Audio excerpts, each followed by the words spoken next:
Les amis, bienvenue, j'espère que vous allez tous très bien, très content de vous retrouver pour cette nouvelle vidéo et pour parler de Domenico Tedesco nommé à la tête de la sélection belge. C'est une nouvelle qui date de quelques jours, l'Allemand italien de 37 ans nommé à la tête des Diables Rouges.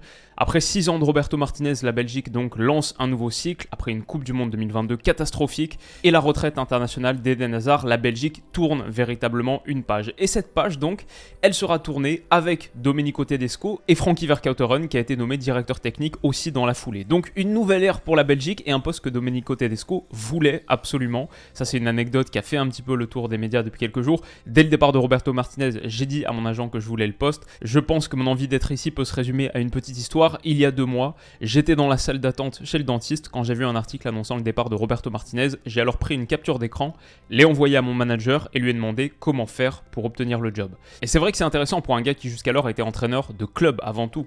Schalke, le Spartak Moscou, Leipzig, et qui désormais devient sélectionneur. Ce qui a suscité quelques débats en Belgique, on va revenir dessus. Mais la dernière chose à dire aussi, c'est que Thierry Henry s'en va et quitte les Diables Rouges, lui qui était à un moment pressenti pour devenir peut-être sélectionneur, appelé par certains joueurs. C'est aussi la fin de cette époque-là. Alors voilà pour les faits. Les 3 parties de cette vidéo, ça va être le style Tedesco, comment est-ce que ses équipes jouent, comment est-ce que la Belgique pourrait jouer.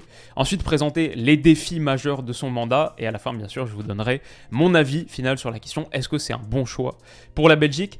Par rapport au style Tedesco, on va partir sur un article qui est la meilleure ressource que j'ai trouvée, écrit par Guillaume Gauthier, qui est pour moi le meilleur analyste de jeu en Belgique, le meilleur journaliste foot en Belgique. Et il a regardé plein de matchs des équipes de Tedesco, notamment le Spartak récemment. On a écrit un article pour Sport Magazine. Là, on en a une partie avec 3 questions. Alors, la première, elle adresse tout de suite le style de Tedesco, ce qu'on en a comme impression. On présente souvent Tedesco comme un entraîneur laptop. L'est-il vraiment? La réponse est assez claire. C'est un entraîneur moderne qui prend en compte un maximum de données à sa disposition pour préparer, etc. Est-ce que ça doit impliquer une étiquette de coach data qui est souvent péjorative dans l'esprit de ceux qui l'emploient? C'est vrai qu'on l'a entendu un peu de certaines grandes voix du foot belge récemment, Wilmot par exemple. Pour Guillaume Gauthier, je ne pense pas. Tedesco ne choisit pas son 11 de base ou sa tactique en appuyant sur 3 touches de son clavier, etc. C'est vrai que remettre en question l'utilisation de la data dans le foot, et ça c'est clairement le meilleur argument par rapport à la data, comme elle est traitée et analysée au quotidien par la totalité des plus grands clubs au monde, c'est un débat absurde. Tous les bons entraîneurs, directement ou via des membres de leur staff, il y a un staff élargi, etc., sont aujourd'hui des laptop coachs. Oui, c'est sûr, oui, tout le monde utilise des ordinateurs. Peut-être que Tedesco, il a particulièrement cette étiquette parce qu'il est jeune, parce qu'il est passé par Red Bull, l'écurie Red Bull, etc.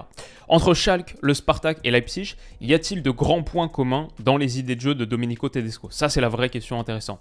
Alors, il l'a déclaré lui-même quand il a été interrogé sur son jeu à sa période à la tête de Leipzig. Son idée, c'est qu'il faut s'adapter aux joueurs qu'il a entre les mains. Un fil rouge qu'il a fait évoluer d'un jeu de transition très musclé à Schalke vers un jeu de possession beaucoup plus fluide à Moscou, par exemple. À Leipzig, il s'est un peu éloigné des principes très énergiques de la philosophie Red Bull. Ça avait pensé à Rangnick, à Hasenhüttl, pour se rapprocher un peu de ce qu'avait mis en place plutôt Julian Nagelsmann lors de son passage au club, à savoir un pressing moins systématiquement haut et une possession plus patiente et structurée.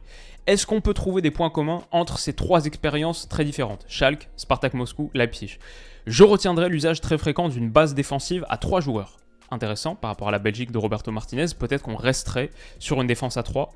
Guillaume Gauthier retiendrait aussi la capacité de mettre ses joueurs clés dans de bonnes dispositions, donc vraiment centré autour des joueurs importants du dispositif. On peut imaginer De Bruyne par exemple. Sa minutie défensive très proche de l'école italienne, dans les moments d'organisation basse ou moyenne en zone, quand le bloc est beaucoup plus bas, serré, dense autour de sa surface de réparation, plus à l'école italienne. Et enfin sa lecture de match, souvent très juste avant, mais aussi après le coup d'envoi. Donc avant des adaptations à ce que va mettre en place l'adversaire et ensuite des bons changements faits en cours de match. Le meilleur exemple, c'est sans doute son match avec Schalke 04 face à l'Hoffenheim de Nagelsmann, où il change 3 fois de système pour réagir aux adaptations faites par son adversaire et finalement s'imposer 2-1, en passant d'un 4-4 de losange à un 3-4-3, puis un 5-2-1-2. Il est moins extrême dans ses idées que les coachs de l'école Red Bull. Avec lui, le style se débat et se négocie. C'est un bon mariage pour Guillaume Gauthier avec l'identité de la Belgique qui n'est affiliée à aucun style de jeu en particulier. Son idée majeure, c'est de trouver un plan qui augmente les chances pour son équipe de gagner chaque match. En ce sens, c'est un peu un pragmatique sans pour autant être un frileux. J'adore cette distinction. Enfin, dernière question, quels seront ses grands défis à la tête des Diables Rouges? Bon, ça anticipe un petit peu notre question, notre partie.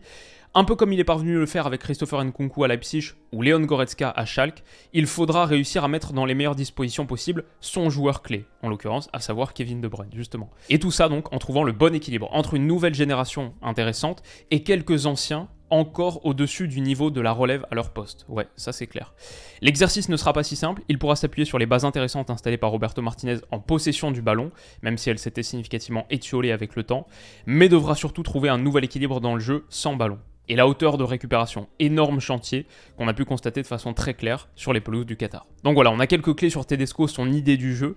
Je trouvais aussi un très bon témoignage de deux gars qui l'ont vu au Spartak, deux Russes qui l'ont vu au Spartak, c'est sur wallfoot.be, très très bon site pour comprendre le foot belge. Dès qu'il a signé au Spartak, Tedesco a passé la nuit au centre d'entraînement afin de s'imprégner au mieux des mécanismes du club. De manière générale, c'est un véritable acharné de travail.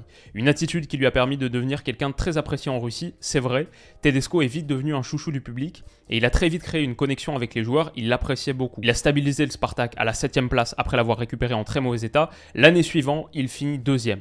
Sa formation fétiche, c'était le 3-4-3 avec des ailiers très rapides, mais il s'est signalé par sa flexibilité, comme on l'a vu donc tout à l'heure. Tedesco adore changer les postes de ses joueurs. Certains latéraux ont joué plus axial, certains médians ont joué sur l'aile, et ça fait beaucoup penser à Guardiola par exemple, mais beaucoup à Nagelsmann aussi. Donc voilà, grosso modo, il a laissé une bonne impression en Russie sans détrôner le zénith de Sergei Sema qui est un peu intouchable. Il est l'un des plus grands coachs du Spartak ces 6 dernières années et a aussi pris des cours de russe. C'est un gars, on sait, qui est polyglotte, 5 langues, allemand, italien, mais aussi anglais, un peu de français, un peu d'espagnol, donc une vraie facilité avec les langues qui peut servir dans le contexte belge, bien sûr quand on connaît la situation linguistique de ce groupe, de cet effectif, de ce pays. Les défis principaux de Tedesco, du coup, qui lui font face, pour moi, il y en a 4 principaux. Le premier, construire une nouvelle défense. C'était le gros talon d'Achille de la Belgique au mondial, ça l'est depuis un certain moment. Vertonghen, Alderweireld, 35, 37 ans, c'est fini. C'est pas pour l'Euro 2024. Il faut se projeter sur un nouveau cycle, construire un nouveau secteur défensif et on risquerait de voir de plus en plus Woutfes, Arthur Théat, peut-être dans une défense à 2, même si on a vu que Tedesco aimait bien les secteurs à 3. Dans ce cas-là, Zeno de Bast aussi potentiellement. Zinho Van Eusden, bon, est-ce qu'il peut véritablement confirmer les promesses dont on parle depuis longtemps maintenant, ça fait un moment. Il y a Borno, Denayer, je pense pas qu'on le reverra, Boyata non plus, Delcroix, Van der Heyden, Amin Al-Dakhil, j'ai peut-être un œil en particulier sur lui, qui vient de signer dans le Burnley de Vincent Kompany, 20 ans, une des promesses, à voir, mais il y a quelque chose à reconstruire au niveau de cette charnière, aussi bien sûr au niveau des latéraux. Là je suis peut-être un peu plus inquiet, on a parlé c'est vrai de Vertonghen, Alderweireld, Thomas Meunier aussi, je pense que ça arrive vers la fin. Timothy Castagne, ça a été compliqué récemment, maintenant il doit être un pilier de cette équipe, mais il doit l'être aussi parce que derrière, il n'y a pas forcément de gros noms qui poussent. Quand on regarde ceux qui sont un peu plus jeunes, Ignace Van der Bremt peut-être, Maxime Bouzy, Hugo Siquet, Maxime de Kuiper, mais bon, pour l'instant je ne vois pas de noms qui se distinguent vraiment. Il y a un chantier sur les côtés, peut-être que c'est aussi la raison pour laquelle la Belgique a autant joué à 3 derrière et continuera peut-être de le faire sous Tedesco s'il n'y a pas de latéraux évidents, peut-être plutôt des ailiers reconvertis, on se souvient les Carrasco, les Torgan Hazard, etc.